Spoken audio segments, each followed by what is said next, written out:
Moses in Midian. This vision and the heavenly voice influenced my life. This was also the starting point for me to look for more spiritual truths later on. I left Egypt quietly and secretly. When I escaped from the palace, I also took some valuable diamonds with me. I put them in my pocket to be prepared for bad times. So I traveled to Midian. To get there, I took a guide. Such people have special abilities to find their way in the desert. I offered him a good salary so that he would bring me there as quickly as possible. And this man was also very happy to do this. I really wanted to go far away from Pharaoh's palace so that he would lose hope of finding me. I left in such a hurry that I didn't even have time to inform my people whom I trusted. I also feared that someone might betray me again. Even the man who led me through the desert didn't find out that I was the Prince of Egypt. He was just happy that I chose him to take me to Midian for good money. It was a long journey until we got there. After our arrival, the man returned happily with his rich wages because I gave him more than he asked for. So I managed to save my life. Now I was a stranger in Midian and I was exhausted from my journey. My heart was full of sadness. This sadness was so immense that I thought I would die of it at any moment. In my heart I didn't want to believe that I was no longer the Prince of Egypt. I couldn't believe that I had lost the people I loved more than anything in the world. If I thought for a moment that I would never be able to see my beloved royal mother again, who made this life possible for me and who gave me so much love, the day darkened before my eyes. When I remembered Reason, whom I loved so deeply and wanted to marry, I felt like my heart was breaking apart. I couldn't stop my tears. I really loved her very much. When I thought about what would happen to the Israelites, I felt as if I could not longer breathe. They would definitely have to pay the price that I left Egypt.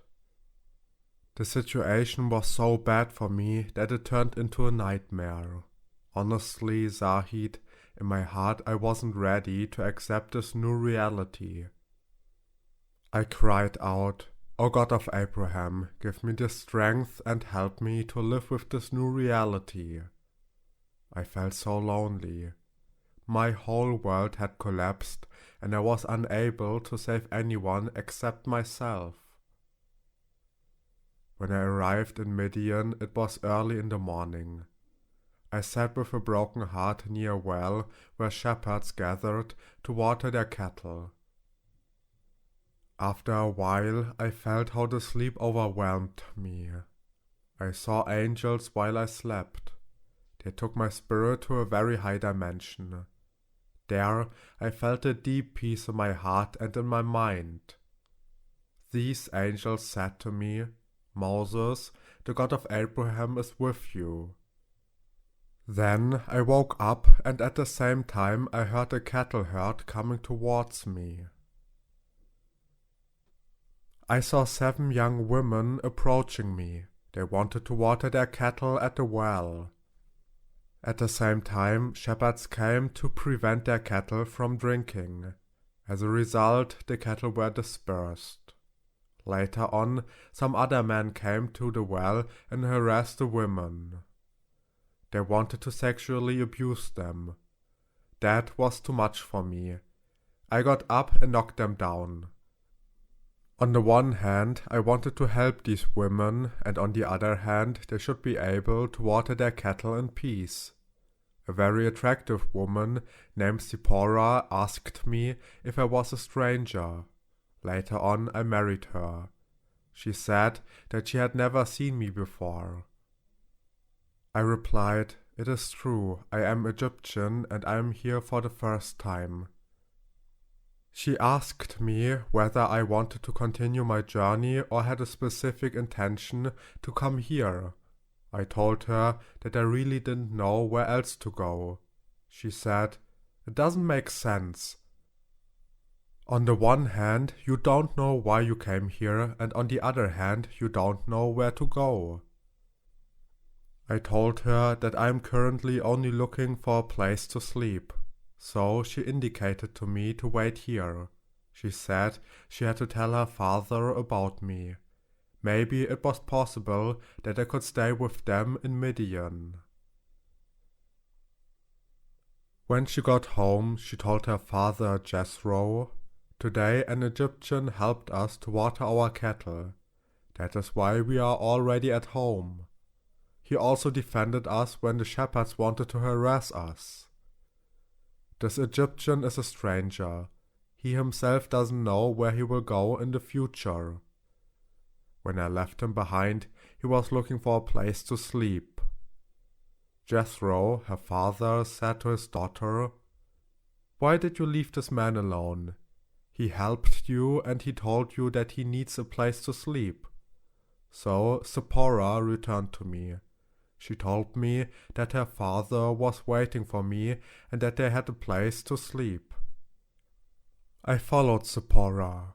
Her father Jethro welcomed me and told me I should feel at home with them. He offered me food and drink. In fact, I was very hungry, but I didn't want to ask them for it on my own. When Jethro invited me to attend the meal, I was very thankful to him. During the meal he asked me, "Why are you so quiet? Is there anything I can do for you?" I asked him if I could stay in his house for a while. I would be very thankful to him for that. He replied, "That is not a question. You can stay as long as you want. Surely you will find in us hospitable people." As time went on, I found out that Jethro and Zipporah were very kind to me. One day I asked Jethro, "If you want, I can take care of your cattle. If you get guests, I want to serve them." Jethro was very happy to hear that. He was a priest in Midian and had a relationship with the spiritual world. Various good spirits worked with Jethro. When people came to him, they asked for help for their spiritual life. But Jethro himself had no clear understanding of the one God like the teaching of Abraham. I was surprised to find out that not only the Israelites believed in Abraham, but also people here in Midian and in other parts of the Arab world. Abraham was also known there as a great spiritual man, although not everyone followed his teaching. I supported Jethro in his spiritual activities and looked after his cattle. Nevertheless, the sadness never left me for a single moment. That's why I was silent most of the time when I was with Jethro and his people. When I drove the cattle out into the fields, I usually led them close to the Mount Horeb, which was also called the Mountain of God. I sat at the foot of the mountain for hours. I often cried because in my heart I could hardly bear the sadness. One day, sitting alone at the foot of Mount Horeb, I saw Jethro approaching me. He sat quietly next to me. After a while, he broke the silence and asked, "Moses, all the time I feel very strongly that you carry a great burden with you. You are surrounded by sadness. You can share your sorrows with me. I promise that I will keep the secret to myself." I didn't answer him. When he saw that I did not want to talk to him, he said, "The spiritual world told me that you are not an ordinary man, but something very special. I want to help you to open your heart. You can tell me everything." Now, I replied, "If people find out who I am, I fear that I cannot stay with you in Midian." Then I have to go to another country again and look for a place where I can live in peace on earth. So it would be better if you don't ask me about my past. I don't mind living as an unknown man in Midian. Jethro said to me, "We are sitting here near the Mount Horeb. This mountain belongs to the highest God, and sometimes he appears here. Tell me about you. I swear that this secret will only stay between us forever." There's another reason why I ask you to talk about you. I want to share the sadness with you. It is my wish to get to know you better and then to relieve you of the fears and worries that you have been carrying along with you so far. For me, you are already a member of my family. I said to Jethro, "If you really promise not to tell anyone, I'm ready to talk to you about my past." I am dying inside because of this painful sadness. When I said this, I started to cry. Jethro put his hands on my shoulders and said, "Moses, you carry a lot of sadness in you, but now you have found a friend to whom you can open your heart." So I shared with him my past life from the beginning to the end. After hearing the story of my life, Jethro took me in his arms and cried. He said to me, "O great Prince of Egypt, you are not only the prince, but you are also an outstanding man. I've never met someone like you in my life who carries the burden and sadness in his heart and remains so calm. Moses, you are not even 40 years old and you are already endured all the ups and downs for the sake of others. This also enabled me to look deep into your heart." Jethro looked at me and said, "This is the mountain of the Supreme God. But I am sure that even this mountain has never seen a man like you. When God will visit this mountain, he will see a man sitting at the foot of this mountain who wants to share his heart with him. Surely God will shed tears when he hears that a man like you is on this earth." The next day, Jethro said to me, "I feel that you miss your loved ones very much in Egypt. Moses, I have 7 daughters. If you want, you can choose one and marry her. I am happy to give her to you." I was surprised by this offer. Jethro continued, "Zipporah is my most beloved daughter. I know you like her a lot too, but it is your decision who you choose. I want to do my best to comfort your heart." I replied, "Give me a few days to think about it." He said, smiling, "You can have as much time as you like." Then he left me alone. A few days passed, but I couldn't make up my mind. On the one hand, I was very lonely and sad. I wanted to have someone next to me as a partner to whom I could open my heart and with whom I could share my suffering and pain. On the other hand, I knew that the one I loved was reason and lived in Egypt. At the same time, I was aware that I would never be able again to return to Egypt. When I just thought of her, my heart broke in pieces. I was able to save my life and escape from Egypt. But ever since, I lived poor and reclusive in Midian. I've been like a bird that can actually fly high in the blue sky, but whose wings were trimmed and which lives in a cage now.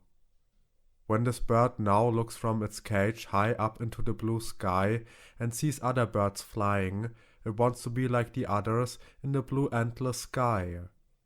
But now the circumstances had changed for me. I knew I would never fly in the air like a bird again and experience my freedom.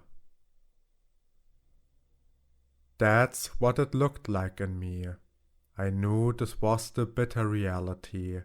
I would never be the Prince of Egypt again. All the wishes and plans that my royal mother had for me seemed like a fairy tale now. Just thinking that I had lost my beloved ones in Egypt and will never see them again, my heart cried out. But there was another sadness. I was about to really help the Israelites if I had been a little more patient. Now I couldn't change anything after what had happened. It was no longer in my hands to do anything for them. I felt so depressed that I couldn't even help myself. So I decided to live the rest of my life as a stranger in Midian. Midian was actually a prison for me because there was no door through which I could get out. The next time Yesro saw me and asked about my decision, I said to him, "Since I came to Midian, Zipporah has treated me like her best friend. It was she who comforted my heart. If you allow me, I would like to take your daughter Zipporah as a wife. I will serve you unconditionally for 8 years." Yesro was very happy and said to me, "I accept these 8 years from you. You are warmly welcomed in our family." After I married Zipporah, the family of Yesro was much more kind to me. They all knew that I spent most of the time at Mount Horeb. Zipporah and her family brought me the food there. One day, when Zipporah brought me lunch, she said, "My father Yesro asked me never to ask you questions about your past. But whenever I see you, a great sadness and many worries are reflected on your face. I have never seen a single smile on your face since I met you. Now I am even pregnant, but I don't feel that you are happy with this child." I didn't answer. Therefore she said, "At least I have the right to ask you these questions. Or should I keep my mouth shut forever and be happy with the way you are? If I have to, I can do it if it gives you more peace." Now I replied, "There are things in your life that I don't interfere with. If you leave my past alone, I would be very thankful to you." But she countered, "Since I have lived with you, I still do not know your pain and inner struggles." Then she asked me, "Did you marry me out of love, or is there another reason for that? For example, that I should dispel your loneliness?" I answered Zipporah, "Why do you want to know everything? It is not good for you." But she said, "It may not be good for you because you have to confess who you really love." I remained silent, but she continued, "Moses, it is better that you tell me who you really are. If you can't do that, I will give you the advice, bury your past and start a new life. It's time for you to realize that I am your wife and not just your toy." Before she left me, she said, "Think about it. I will wait for an answer from you." After she was gone, I felt sadness rising inside of me. The following night, I prayed to the God of Abraham at home, "O God of Abraham, on the day I wanted to help your people, I became a slave myself. I now live the life of a beggar in this foreign country. There's no one in this world who can ever understand my heart, who can find out that it cries in deep sadness day after day. Once I was the prince of Egypt. I was considered the strongest man and wanted to rule the world of Pharaoh.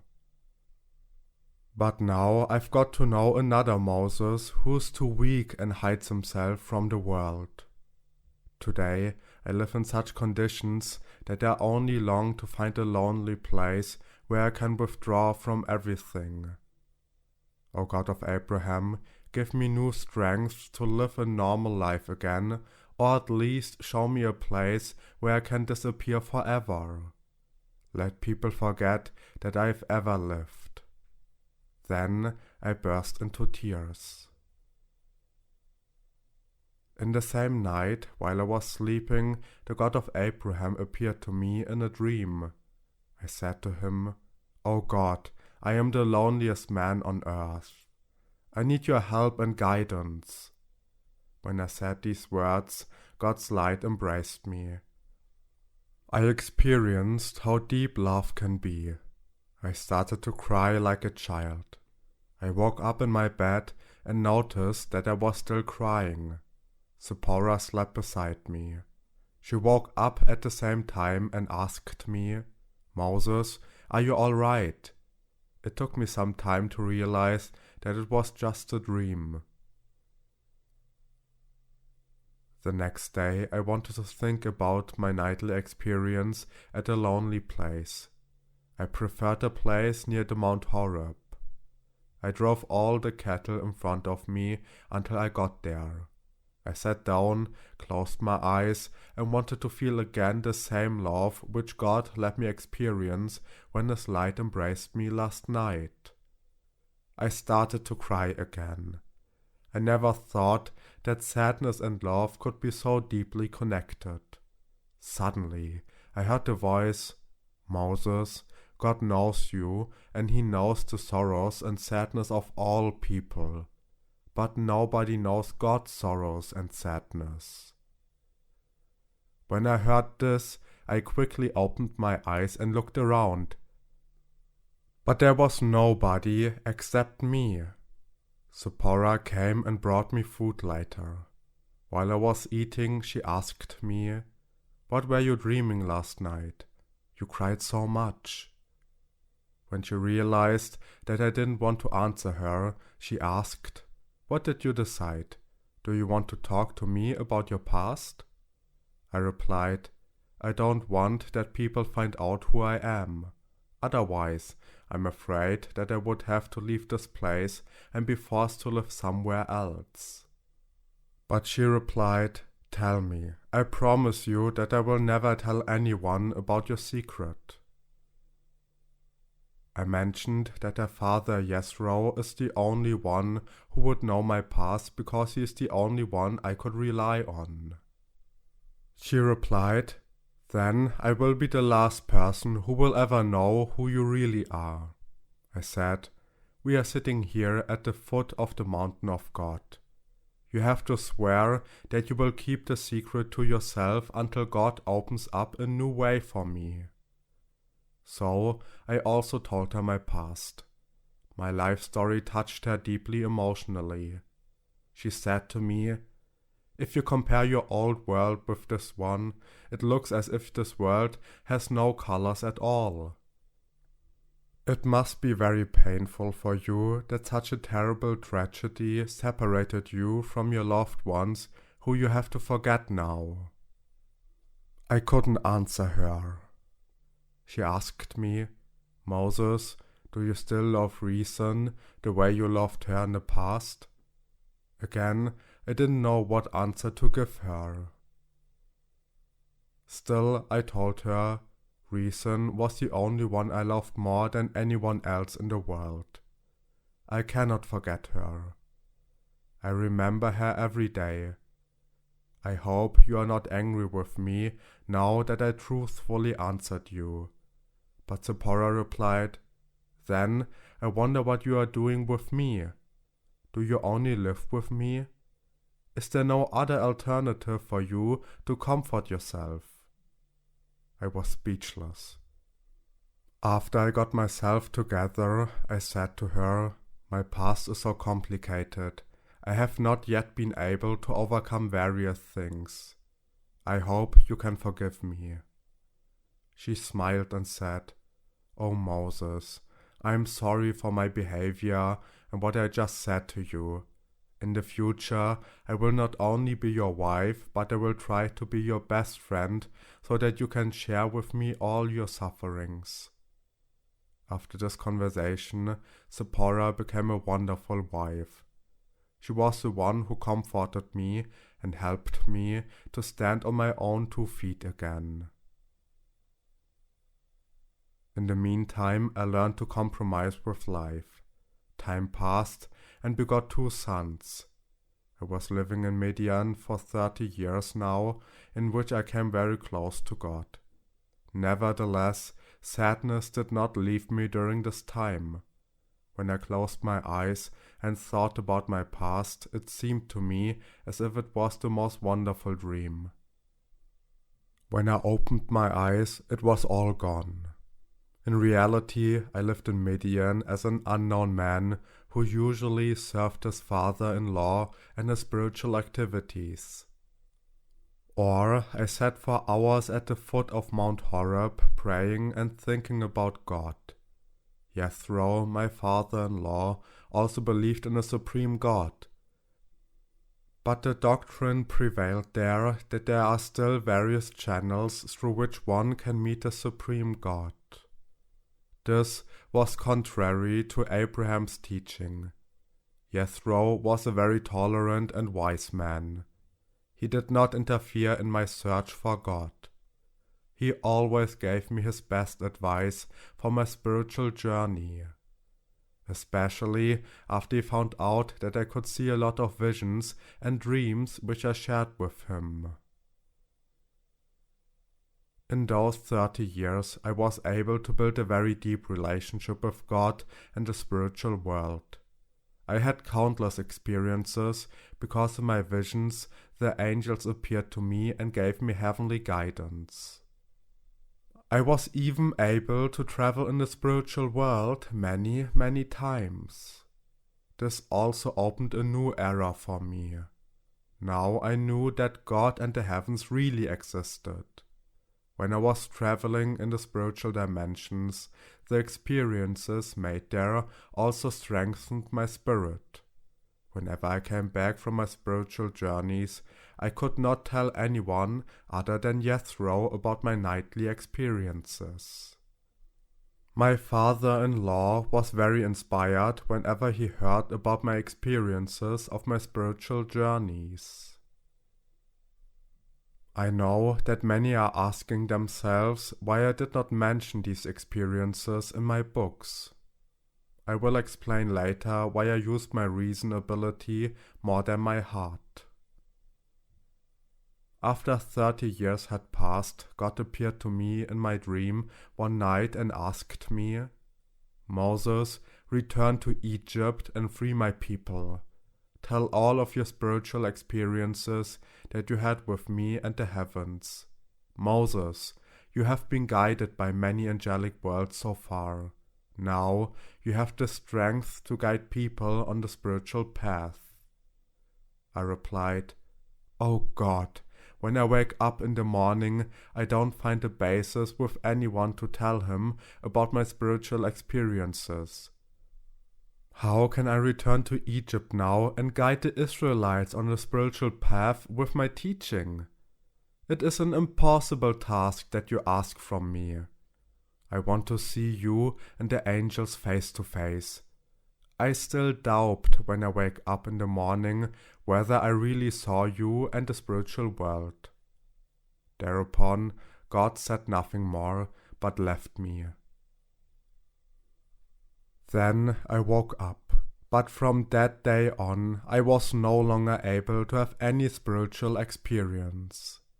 That annoyed me. I had resentment in my heart against God and the angelic world. Sometimes I cried and asked God very angrily, "Why are you treating me like this?" The spiritual world did not remove the blockade for me. I almost completely lost hope that I would ever be called again by God and the angelic world. Jethro tried his best to comfort my heart, but he was unsuccessful. And so I lost all my ambitions in Jethro's spiritual activities. One day Jethro asked me, "Let's go back to the foot of Mount Horeb, the mountain of God. I want to ask you something there." When we got there, we sat down in the shadow as usual. Now Jethro asked me, "How much do you know about Abraham's life?" And I said to him, "Only as much as I heard from the rumors of different people." Jethro continued, I told you before that there are many ways to meet God, and you have to be patient with the spiritual world as well. Before Abraham could meet God, he went through many spiritual channels to reach his spiritual strength. But anyway, he never lost his belief in God, and in your case, I can see that you are very impatient. This can destroy a lot as you walk on the spiritual path. I want to ask you one more question. The angel world let you have spiritual experiences and gave you guidance so many times. But what did they get out of it? So far, you were not able to give them anything back. You just kept expressing your frustration and anger towards God and the angel world. God appeared to you in your dreams. You saw him, and when he asked you to go back to Egypt to help his people, you refused this request. You gave him various reasons why you cannot return to Egypt. I think that's why the spiritual world doesn't want to work with you anymore. I personally never met God, and I'm really thankful if I get some information from the spiritual world. Now I replied, your relationship with the spiritual world does not satisfy me either. Jethro looked at me and said, your relationship with the spiritual world is much more developed than mine. Even that doesn't satisfy you. After hearing this, I was speechless for a while, but then I added, I want to see God in daylight. If he really is our God who created everything, then he should also be visible to his people. When Jethro heard this, he stared at me, and I asked him, did I say something wrong? He replied, so far you did not say anything right. And I asked him, why not? He answered, if you believe that you are wise enough to advise God when he should be visible to humanity, then you should know the time much better than God. We ended our conversation, and Jethro returned to his work. But I decided to stay at the foot of God's mountain a little longer. The conversation hurt my pride very much. My heart ached with pain. I didn't know where to go from now on. That's why I prayed to God. O God of all creation, I am very weak and a short-tempered man. Even though I'm an old man, I still haven't learned to follow your path with a happy heart. Although my motivation was mostly good, but my habits and my own view of doing things caused a lot of pain in my life and in that of other people. I pray to you, give me humbleness and patience so that I can follow your path without arguments. As I prayed, I heard the voice, Moses, always give God and his will the first place in your life. Moses, if mankind would serve God day and night throughout eternity, they still cannot give back to God what God did for mankind and for all beings. All desires, wishes, and ideals of people should only be directed towards growing in God's love. It is the only fundamental law that exists in eternity through which all the ideals can be fulfilled. I listened very carefully to this voice, which was already very familiar to my ears. Then I looked around, but there was nobody except me in the desert. These words touched me so deeply that I burst into tears. As Prince of Egypt, I had to explain and justify everything. That was the way I grew up in the palace of the Pharaoh. Here I was able to study knowledge from all over the world.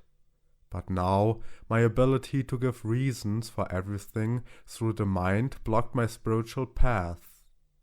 In the past 30 years I have learned to act with my heart. I have learned how sadness can break a heart. And so I said to myself, Moses, get up again and continue on the spiritual path. Maybe God wants to teach you something better.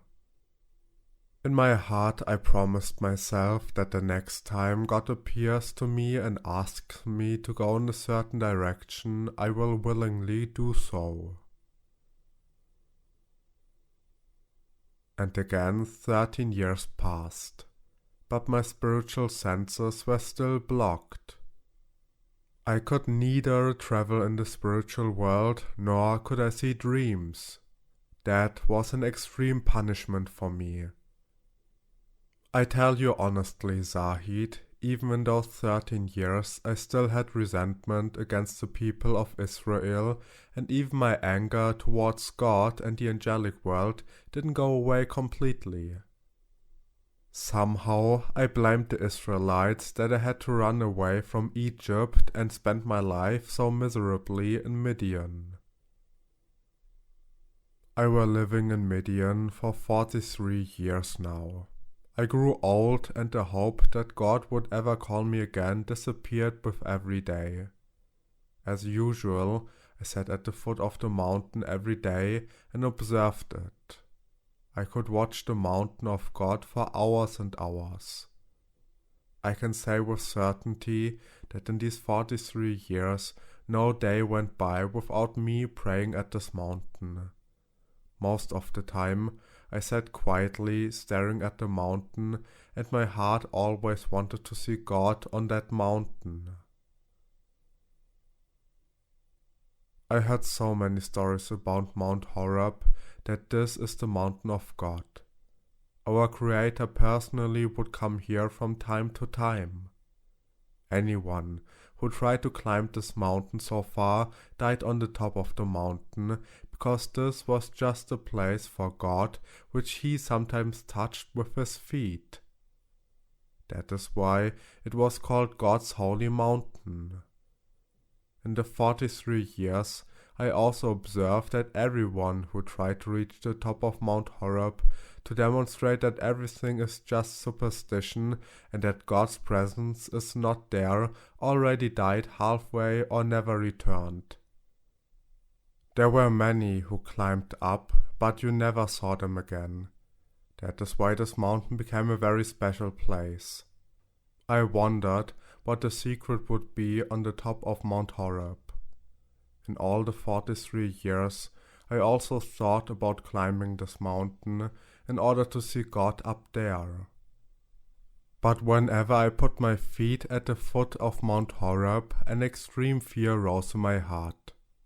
Then I realized that I would never be able to climb this mountain. I felt very lonely during one of my nightly prayers. I started to cry and I said to God, "You chose Adam, but he didn't have the courage to stand up for you. He went back to his old world. You chose Noah, but he cursed humanity, and in the end, he just wanted to save his own family.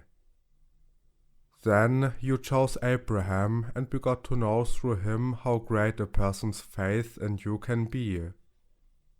Because of Abraham's sacrifice, his loyalty and his belief in you, you could bless his son Isaac and his grandson Jacob. You also blessed Joseph. Although Abraham, Isaac, Jacob, and Joseph had other children, you could not bless them because their hearts were far away from you. O God of Abraham, these 43 years have been very sad in my life. I became an old man, and there is only sadness in me. In those 43 years I remembered you deeply in my heart day and night. I learned to love you and your people in a very painful way. When I was the prince of Egypt, I knew only one law: to expand Pharaoh's territory. It didn't matter to me how many people were killed for this purpose. The more I enlarged his kingdom, the more I was proud of myself. I still remember it today. When I went with my army to Africa, we killed countless people. The only wish I had was to provide more land to Pharaoh's territory and make him in this way happy. I even planned to try to rule most of the world if I was the new Pharaoh myself. So people in history should always remember me as one of the greatest pharaohs. But all my ambitions were wiped out through your chosen people. The day I decided to help them was the day when my downfall began. I gave up almost everything. There is no sadness that I have not experienced since I met you. And even though I disobeyed you, I'm still the one who wants you to be part of my life. Please forgive me and lead me on the way where I can get to know you. After my prayer, I felt how sleep overwhelmed me. I woke up when the sun rose in the sky the next day. The first feeling in my heart urged me to climb the mountain of God. I said to myself, if I don't come back, then it is better to die by the hand of God.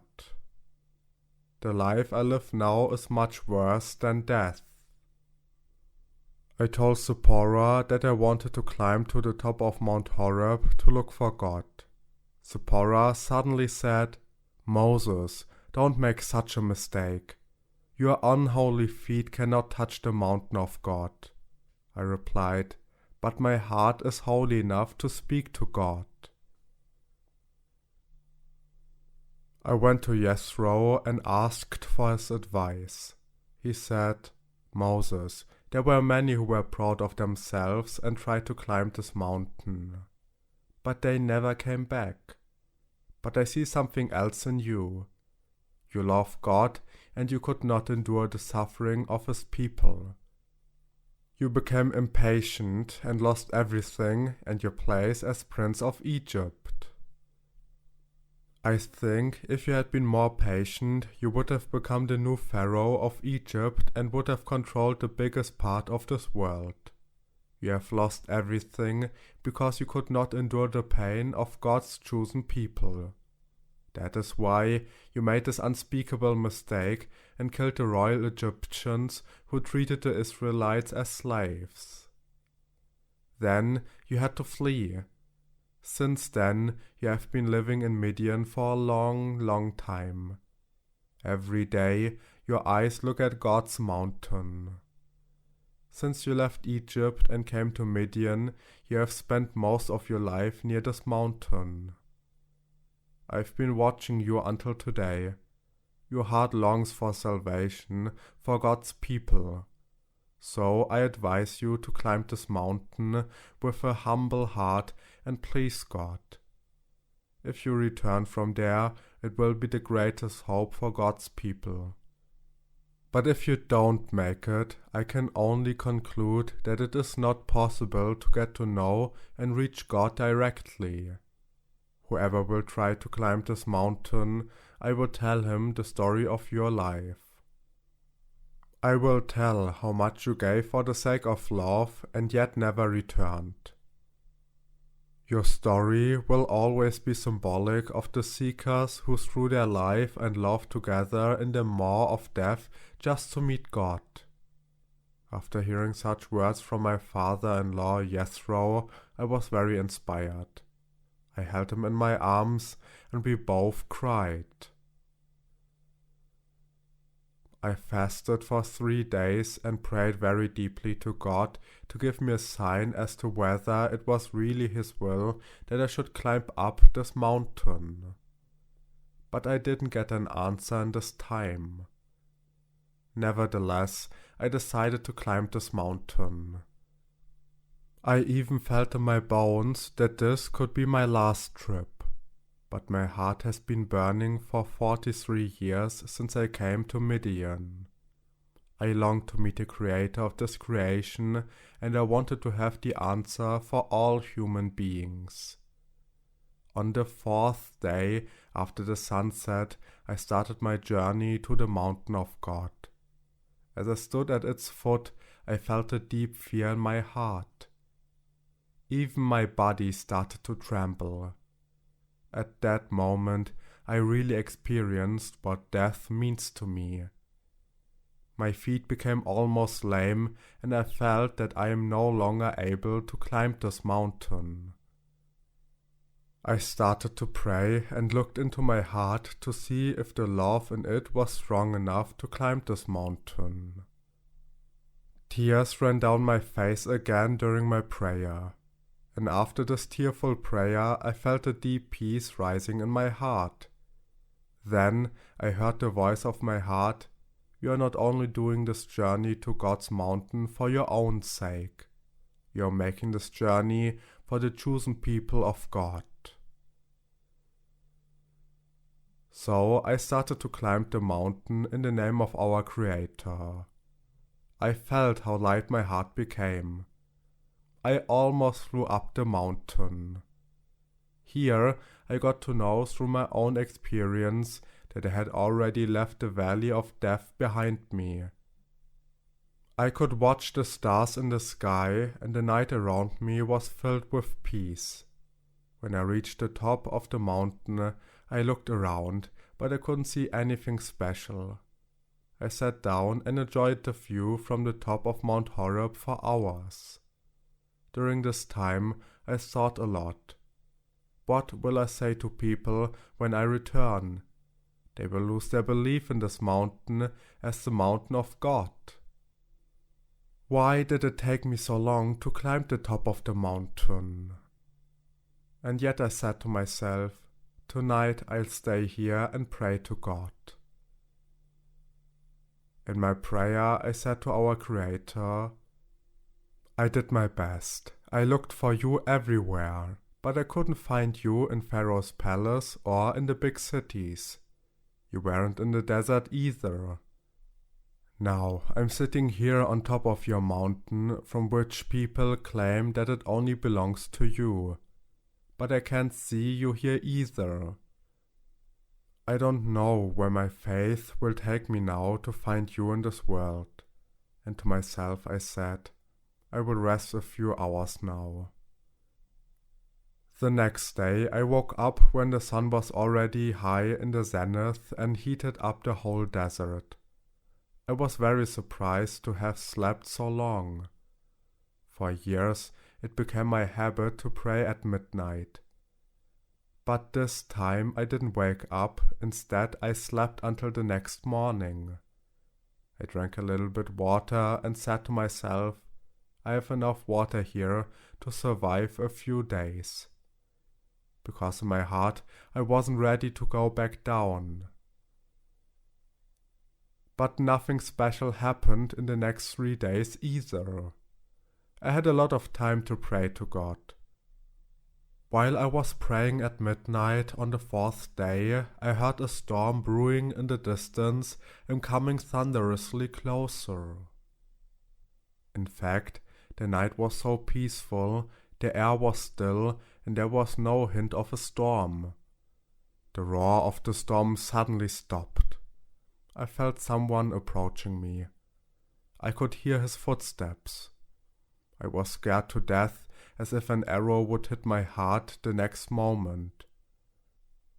I know very well that in my time nobody could ever imagine of getting to the top of the mountain.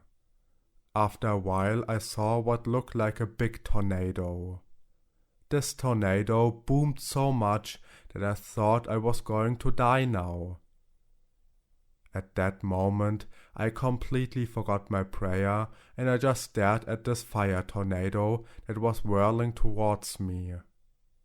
At the same time an overwhelming storm raged.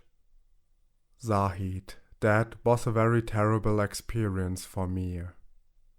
Now I had to admit to myself that it wasn't a good idea to climb the mountain in the first place.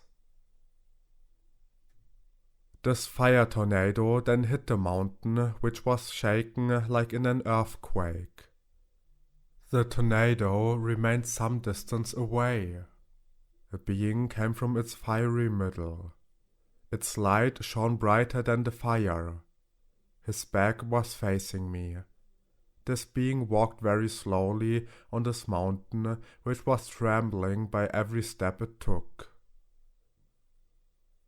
At this point, Moses turned to me, the author of this book, and said, "Zahid, you know this experience very well, but I didn't write down the whole truth in my book. I didn't want people to be afraid of God from the beginning. In my book, I presented my experience with God in a completely different way." After all what was happening on Mount Horeb, my strength left me and I could no longer stand on my own 2 feet. I fell down and was very afraid to look at this being. Then I heard a voice that sounded like a deep waterfall. "I am the God of your father Abraham. I am the God of Isaac and the God of Jacob. I have seen the suffering and the sadness of my people for a long time. I came down to liberate them. I will lead you to such a country where milk and honey flow." Here, milk symbolizes God's divine truth, and honey symbolizes God's everlasting love. While God was speaking to me, the shadow of fear disappeared and love began to shine in my heart. Still, I didn't have the courage to look at God. Still bowing on the ground, I covered my face with both hands. I said to God, "Why did it take you so long to help your people? Who am I to go to Pharaoh and free your people? A long time ago, I could have been a Pharaoh myself, but because of your people, I live in Midian under such miserable circumstances. I've become an old man. Oh God, the burden is too much for my shoulders. I cannot go to Egypt and fight for your people. Your people betrayed me and they will never believe me again. Oh God, I'm afraid of Pharaoh too. As soon as he sees me, he will order to kill me because of my last act in Egypt that I did for your people. Your people will never believe me that I saw you. I'm sure that you have enough there. Among them, you can choose someone who is ready to deal with the Pharaoh." I wanted to say more things, but quickly stopped because I felt that God was approaching me. The noise of his footsteps came closer and closer. Once again, I was terrified and felt that I was going to be deaf. I heard the voice of God, "Moses, be strong and listen to me. If you follow this path as I ask you, I promise you that I will live with you and my people. If you liberate them, all the nations of the world will receive the blessing through the Israelites. I will be their God forever, and I will be my people forever. I swear, if you follow my will, I will appear on this mountain every year and be a visible God for all mankind. All the nations of the world will come here to see me and pray to me on this mountain. I made this promise, and I will always be reachable here because of my people. Every year I will appear on this mountain for 3 days. Later I will settle down among all of you. This earth will shine through my light. Surely all of humanity will get to know my true value one day. But I am more than that for all of you in the whole eternity. Therefore, return to Egypt with a humble heart. The Pharaoh will listen to you." At this point, I, the author of this book, asked Moses some questions. Why didn't you mention in your books that God promised you such happiness? Why did you hide that he would appear on this mountain for 3 days each year? What reason prevented you from revealing that he will be a visible God to all humanity in this world? Why didn't you follow God as he asked you to? Why did you let such a unique opportunity pass? Moses did not answer me and said to me, It is better that I continue with my life story. I can tell more about this later. I apologized for interrupting his life story and also told him that the reason for my questions is that I'm too emotional in this point. Moses continued, "It is very true that God spoke to me directly that he will live with his people and with me forever if I will lead his people to the promised land. It is also true that he said that all the nations of the world would join us. Our Creator also promised that he will be there and that we will be his people. But anyway, I had my own bitter experience with his people. I was also afraid to stand in front of these people again because I didn't know how far my patience would go for the Israelites. I wasn't worried about God's promise. I knew that he would never break his promise. He would always keep it, but I knew only too well the nature of the Israelites. If it is up to them to fulfill their part of responsibility and to endure the difficulties, they will struggle with themselves. Then there is a danger that they will return to their old world and their old habits. I watched this chosen people for a long time when they were slaves. As Prince of Egypt, I got to know them very well. I saw that they cry for God, teach to believe in God, and trust in Him. But they never had the courage and strength in their hearts to fight for a change in the system. Even when I was the Prince of Egypt, I found many wise leaders in their community. They could have alleviated the suffering of their own people to a certain extent if they had really been sincere for their people. But they preferred to become spies of their own community and preferred the wealth offered to them. I also knew that they had been slaves for a few hundred years since Joseph's time. The downfall of Jacob's descendants began 40 years after Joseph's death. I knew that in these many years the Israelites had to endure extreme suffering and pain. There were no worries that didn't appear in their life. I became an old man in Midian, but I always had my doubts about the Israelites. They surrendered to their suffering and pain. They could have moved something forward or certainly achieved something if they had stood up for God. Of course, they should have been aware of these circumstances. At this point, I always wondered why the chosen people are waiting for someone to bring salvation when they are not ready to do God's will with this person. On the other hand, I was also very careful to accept this mission because I should go back to Egypt and deal with Pharaoh and his courtiers. That was God's will. Personally, this did not seem advisable to me. It could have meant my end. Already once I had lost all the fortune of this world because of these chosen people. If I will not succeed in this mission, the same chosen people could take me to a point where I might lose God forever. I was very afraid to lose God. That's why I took different promises from God. When God spoke to me on top of Mount Horeb, I wanted to talk to him longer. This special moment should not go unused in my life. Torn between love and fear, my heart cried out that this conversation with God should never end. I said to myself, Moses, you don't know when you will ever get such a chance in your life again. In the Old Testament, in my second book, in the chapters 3 and 4, I mentioned the conversation that had taken place between God and me when I didn't want to accept the mission.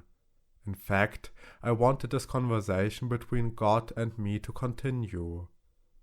I had lost all happiness in Egypt and lived in Midian for 43 years, waiting day and night for the moment that I could in reality see God and experience Him during my earthly life. At this point in his life story, I, the author of this book, couldn't hold back my tears. Moses' life had been too sad, but he did not cry. He noticed my sympathy I had for him. He told me that it was very difficult for him to cry in front of others. On the other hand, if he is alone, he cries very often for God and his fellow man. Since he lived in the spiritual world, he had to experience the suffering and pain of God and humanity in a very sensitive way. Moses continued, God disappeared after our conversation. I stood up. No one was there now. I sat down for hours and cried. I really had fallen deeply in love with God. It was only the power of love that made me return to Egypt as an old man to liberate God's chosen people and lead them to the promised land. After my conversation was over with God, he left and I stood up from my bowing position. Now no one was there, but I sat down there for hours and cried. I really fell very deep in love with God. This was the power of love which let me return to Egypt as an old man to liberate God's chosen people and to guide them to the promised land. When I came back from Mount Horeb, Jethro asked me a lot of questions. I told him everything that had happened on the mountain. Jethro's face was shining when he said to me, Surely you are the prophet who saw the visible God. Now return to Egypt and do what God asked you to do. Certainly you are the man who received the blessing according to Abraham. After such a long time, God again called someone to bring his light to man. Moses returns to Egypt. What is written in the books is true. God gave me the power to perform miracles. This was solely thanks to God's everlasting kindness and grace. When I returned to Egypt, I was almost 81 years old. At first, the Israelites were very happy that I came back. I told them that I had met God and told about all the promises He made to me for His chosen people. They were extremely pleasantly surprised to hear this. Still, they asked to see some miracles. After I showed them a miracle, they felt very good and believed me. The first time I met the Pharaoh, he treated me very well. The new Pharaoh and I had many good memories together. After he found out the real reason for my visit, I felt how he distanced himself a little bit from me. He said to me, Moses, these people work here in Egypt and they get good wages for it. Why do you want to make them unemployed? There are so many Israelites here, where should they go? Are they all ready to leave Egypt with you? I replied that all Israelites wanted to leave this country with me. The God of Abraham had met me and chosen me for this purpose. I told him, we have to hold a celebration for our God. We will do this 3-day trips away from Egypt because the Egyptians will not allow us to do this in their country. Therefore, we will take all our people, women, children, and all animals with us. Nothing will stay here to remember of us. The Pharaoh replied, Do you think I am so foolish not to understand that you will never return to Egypt? I could not answer him and remained silent. The Pharaoh continued, You know you are still wanted as a murderer. If my father had ever caught you during his lifetime, you would surely have been killed. If I wanted, I could still let you be arrested and killed because of the crime you committed. I said to the Pharaoh, This crime is in no way comparable to the crimes that your ancestors and your father did to the Israelites. You keep them here as slaves against their own will. Over 400 years passed. Generations and generations of the Israelites were crying and are still crying because of the burden of slavery.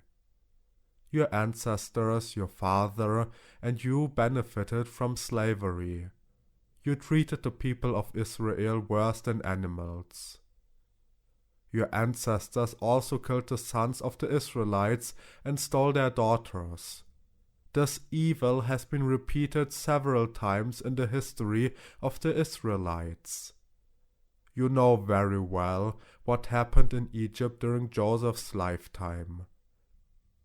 When the Israelites came here, they were welcomed as guests, and the Pharaoh willingly gave them permission to live in Egypt as long as they wanted.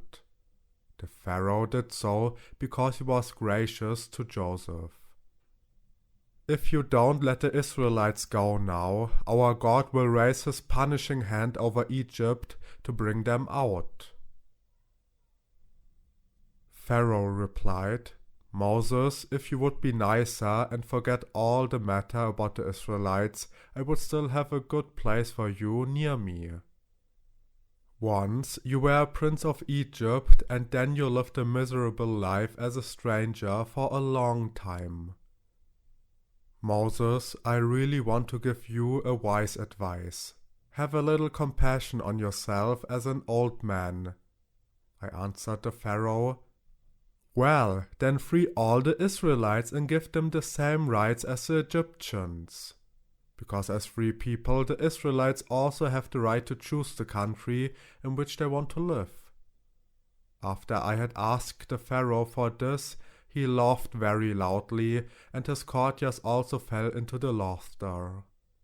Then he said, Moses, Moses, since you lived in the desert for so long, you have forgotten to use your mind. How can this be possible? My royal subordinates will never agree to this. And more than that, all of the Egyptians will disagree. You know that the Jewish slaves do low-level work that the Egyptians would never do. If the Egyptians find out that I am freeing the slaves, they will doubt my power. How can I, as the Pharaoh, make my court, my subordinates, and the people entrusted to me unhappy? So I replied, You know very well that if you decide something, only that counts, because you have the last word. The Pharaoh finished our conversation with the words, Moses, you argued enough with me. Now go away and leave your people alone. After a few days, Aaron and I met some leaders of the chosen people. They had lost their faith and were upset. They argued with us and wanted us to return to Midian and leave the Israelites to their fate. Some of the leaders said, The Pharaoh and the subordinates already hate us so much, and besides, you put a sword in their hands to kill us. We could somehow survive before you appeared here. But now your presence has made our lives worse. We now have to work even harder, and we do not receive any material support from the Pharaoh and the royal subordinates. All of this has happened to us since you returned. They also accused me that the same thing had happened to them 43 years ago, when I simply ran away as Prince of Egypt. At that time, they had to pay the price for my mistakes. When they accused me of this, I wondered why I had to run away back then. If I hadn't stood up for the chosen people, there would never have been a reason for me to leave Egypt. But strictly speaking, I no longer wanted to argue with the Jewish leaders. I left them and went to a quiet hill for prayer. I felt sadness in my heart, and I said to God, Why do you want to give even more suffering to your people? They told me that they had an easier life before I got here. In their eyes, I am the reason for their misery. Oh God, Why did you send me here when your people don't want to be liberated at all? I wonder, O God, how you want to free your people. When night came, I traveled to the angelic world in my dream. I received so much warm love there, and my senses were filled with peace. The angel said to me, Moses, God never breaks his promise. The Israelites will certainly be liberated. You just must not lose faith. Be strong and trust in God. Then I woke up. Tears ran from my eyes. I don't remember how long I cried. After a while, Aaron woke up and tried to comfort my heart. I told him what the angelic world had told me. Aaron listened to me very carefully. Then he said to me, even if our own people are not ready to be liberated, and it seems like the Pharaoh and the subordinates make our liberation impossible, God and his angels are on our side. The liberation will surely come true. But I doubt whether the Israelites will really believe in God and will seriously walk this path with him. Moses, you should definitely continue doing what God asked you to do. The next few months, Aaron and I spent wandering through the Israelite community when Aaron gave many speeches on my behalf. We managed to inspire the chosen people again. I also told them that the difficulties that Pharaoh and the subordinates has given them would be only for a short time. God would surely do many surprising things for us. That's why I told them not to lose hope of being liberated. I said, at this time of suffering and pain, you should only remember in your heart and mind that God is with you. If there had been no hope for your liberation, God would have had no reason to send me back to Egypt. Most of the Israelite leaders were less inspired by our speeches, but the people were even more. Under no circumstances should I return to Midian, but stay with them. At that moment I felt an inexpressible compassion for those people. At the same time, we also found serious people who joined our vision and who deeply believed in God. Among these people were Joshua and Caleb, who became very famous later.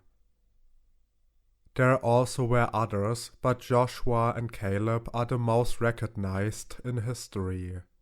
During the mission, Joshua and Caleb very often comforted my heart and inspired me to continue doing God's will. Today I live in a spiritual world, and from the bottom of my heart I am very thankful to people who are just like Joshua and Caleb. It was a painful and complicated situation for the chosen people. Whenever I went to the Pharaoh to deliver the message of God, more hatred against the Israelites accumulated in the heart of Pharaoh and his royal subordinates. They treated the chosen people even worse afterwards. The Pharaoh warned me and the Israelites that he would punish us terribly if we did not give up this nonsense of our liberation. So I prayed to God and asked him, please show the Pharaoh how far your hand reaches so that he stops oppressing your chosen people. That was also the time when God told me to show the Pharaoh miracles. Every time he and his subordinates saw these miracles of God, they were afraid for a short moment. They asked me to pray for them, but after my prayer they went back to their old ways. The miracles did something good. The Pharaoh and his subordinates were afraid to kill me. They believed that I mastered the art of magic, so they didn't dare to punish me because they feared that I could harm them through my magic. Of course, this also brought advantages for the Israelites. The Egyptians were afraid of them now. They avoided giving more suffering and pain to the chosen people. I mentioned all the miracles that I performed in my books.